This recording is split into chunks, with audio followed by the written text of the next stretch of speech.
Aloha, blessings, namaste. Tereshe True Serenity here.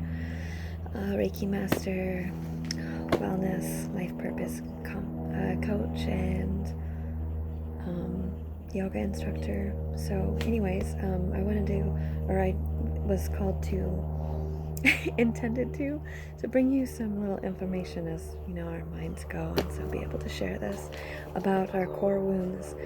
So my Pilates teacher a couple years ago mentioned this book that we were reading. I have to look it up, the doctor, but our three core wounds that we enter being human with, and then the antithesis of that and healing that aspect. So looking at these depths and how to basically heal and not hurt. And if we look at the beauty and the power and the aspect that nobody outside of us can hurt us, that we really end up just hurting ourselves when we think someone else has hurt us, or we are giving our power away, saying that, that they hurt or this, or someone's concerned. Say someone's afraid, of either getting hurt. Why build up the walls and then perpetuate that self-fulfilling prophecy of getting hurt versus, not a revolving door. How about an open, just an aspect of willingness, of being healed, of the opportunity. We take action to allow the process of healing without the ego getting in the way, without us humans making it harder than it needs to be.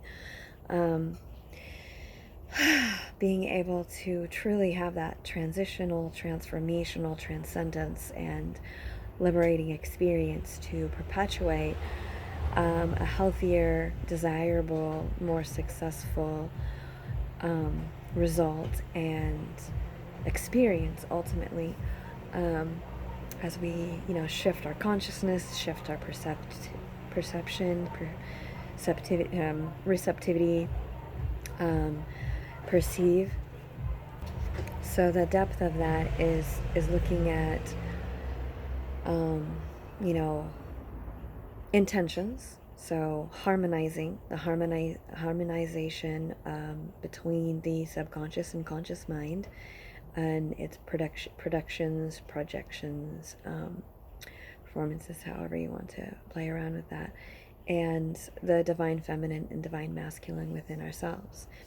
And so it's looking at how I've had a couple of potential clients or customers mention, or even inquiries about bringing Reiki into some other areas of our lives, but looking at life force energy, FYI, relationships, as life is relationships. All it's about cultivating healthy relationships, and a lot of people, including myself, really coming down to that discernment of what is healthy. What is a healthy relationship, and how do we evolve, and how do we appreciate, and how do we interact, and really be able to live in that dream life, dream relationships, or reality, whatnot. So where we don't have commitment issues, there are no trust issues, that is and coming around to honor, looking at these core wounds, the antithesis of those, the abandonment issues, betrayal issues, shame issues. So we're meeting abandonment with commitment, because we're committing to something, whether it's a limited belief, whether it's an old paradigm, an outdated pattern. Are we committing to ourselves, to our best version? Or are we committed to an false version of ourselves that is holding us back, or hindering us, or lying to us about the type of ideal future and present that we can be experiencing, the enrichment of this moment and every moment to follow? Where are we committed to in our lives? Where are we consistent? Where are we not committed? Where may we be committed? Where are we inconsistent? And how can we show that consistency and stability and security for ourselves, because again, that personal development really advances ourselves in all of our areas. It enriches our personal and professional relationships, our entrepreneurial aspect, if people are, wherever they are, a student, an employee, an employer, just looking at all of the above. And then getting back to healing the wound of betrayal, is besides the abandonment, where have you abandoned yourself? Where were you led to betray yourself? And all this will be drawn back to our early childhood development. For 7 years of our lives in a certain brainwave state, the hypnotic state. As look up Bruce Lipton, Joe Dispenza, just getting into that theta wave brainwave state.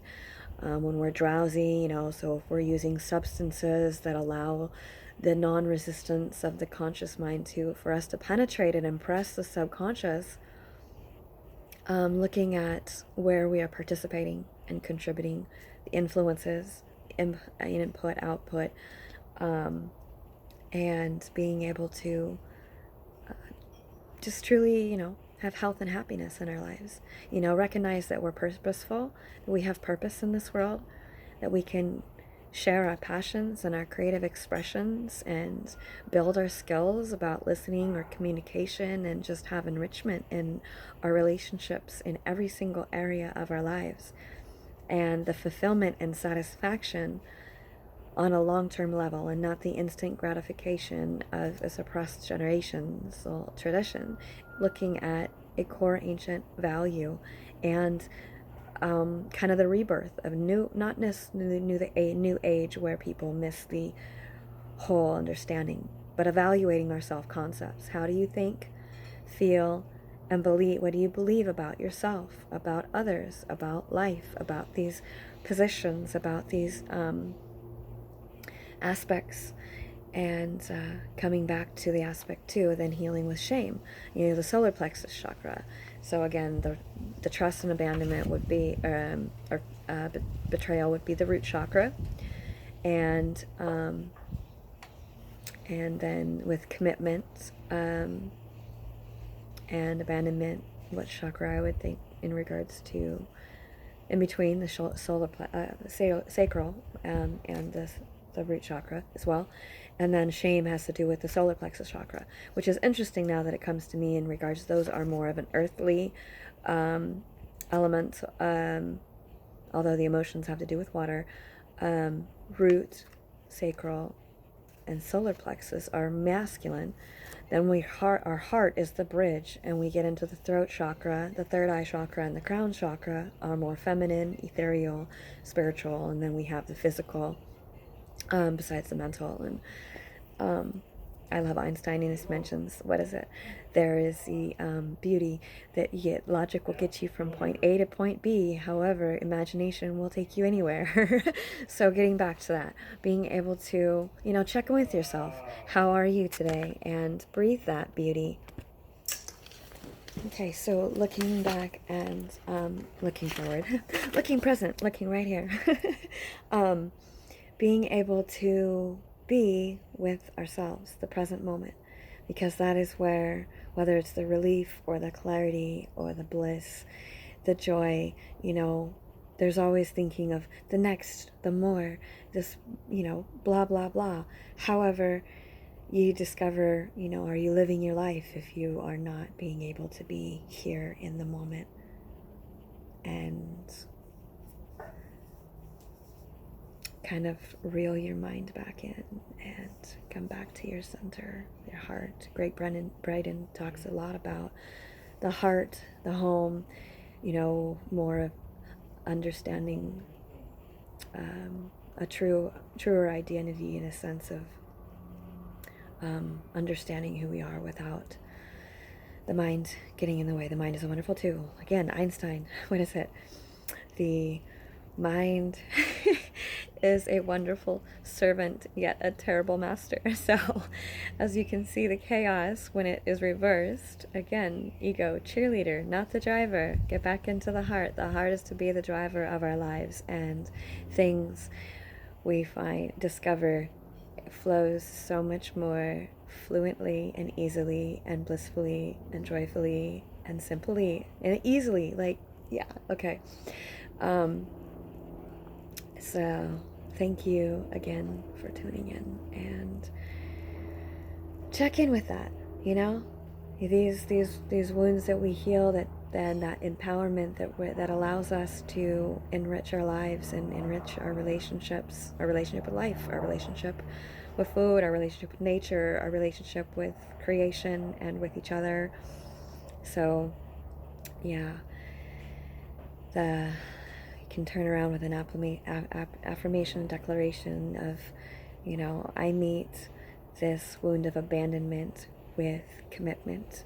You could say commitment to my true self, commitment to my best version, commitment to asking divine for help, or you know, commitment to experiencing higher quality interactions, higher quality influences, higher quality experiences, commitment, and you know, a commitment to saying yes to yourself, saying yes, giving yourself permission to experience higher quality, and commitment to understanding and seeing and viewing your worth.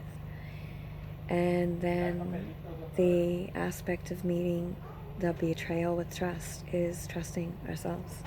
Is that I'm thankful for beginning to trust myself. I'm feeling amazement and praise that I am trusting myself more easily, and that it's showing in my reality. I am feeling gratitude and appreciation for the ability and the willingness to trust myself fully, to reveal and remember who I am and why I chose to incarnate here, why we are here as a collective, as an individual, as this oneness, as the duality, experiencing it all, this ever-flowing, you know, spiraling into the heart, out of the minds, and yeah, and then meeting the shame with honor. So I am here trusting and committing to myself and honoring that our existence. I am here honoring who I chose to. I'm honoring what I choose. I'm honoring who I am. I'm honoring who someone else is. I'm honoring all aspects without judgment, with acceptance, with love, with compliments. I am honoring the very breath. I'm honoring the heart and all it does. I am honoring these trillions of cells, this kingdom, the king or queen to our kingdom, and working in our favor, and to honor the universe as it delivers. I honor others' gifts. I honor my own gifts. And I honor the aspect of when gifts are presented to me, how to treat them with honor, respect, and love, and peace, serenity, and commitment to myself with that honor and trust. So with that, I send you on your way with a beautiful honor and trust and commitment for the day. So if you like this, check in with Lee, dropping a couple comments in regards to what you honor, commit to, and trust. Blessings.